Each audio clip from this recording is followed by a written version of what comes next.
हम अपनी सहानुभूति दिल्ली पुलिस के उन अफसर और कर्मचारियों को भी देते हैं जिन्होंने 26 जनवरी को जिस घटना की जांच होनी चाहिए कि वो कैसे हुई, जैसे बाजवा साहब ने कहा था, जिनको उसमें जो जख्मी हुए हैं, किसी को यह अधिकार नहीं कि जो लोग अपना कर्तव्य का पालन कर रहे हैं उन पे किसी तरह का हमला हो, चोट पहुंचाई जाए। लाल किले की घटना से पूरा देश आहत हुआ है, पर निष्पक्ष जांच होनी चाहिए। अब प्रस्ताव की बात है, माननीय अभिभाषण ही नीरस है, निराशाजनक प्रशंसा पत्र है सरकार का।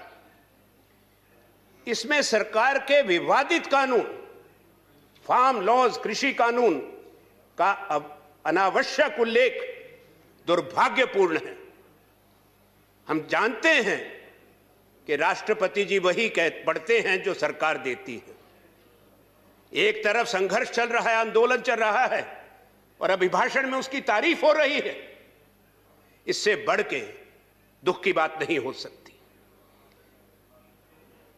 इस अभिभाषण के अंदर जो हम बड़े दावे करते हैं कि दुनिया के अंदर हमारा कितना दर्जा है, हमारी आवाज कितनी है, होनी चाहिए इस बड़े देश की, पर कोई भारत की विदेश नीति की चर्चा नहीं है।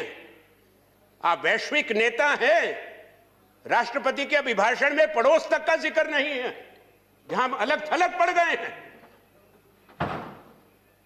बेहतर होता ईमानदारी से इस पे चर्चा होती।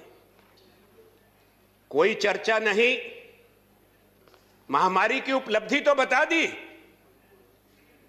पर प्रवासी मजदूर, माइग्रेंट लेबर वर्कर, जो अचानक लॉकडाउन के बाद लाखों लोग परेशान हो गए, पैदल चलने पर मजबूर हो गए, रेलगाड़ी चली गई, बसें नहीं चली, सैकड़ों लोग मर गए।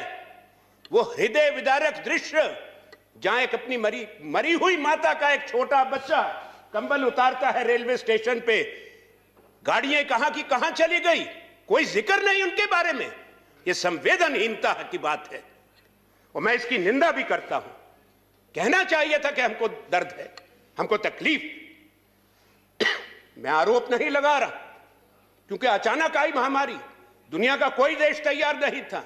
मैं इस पे ना राजनीति करता हूं, ना इस पे आरोप प्रत्यारोप करता हूं।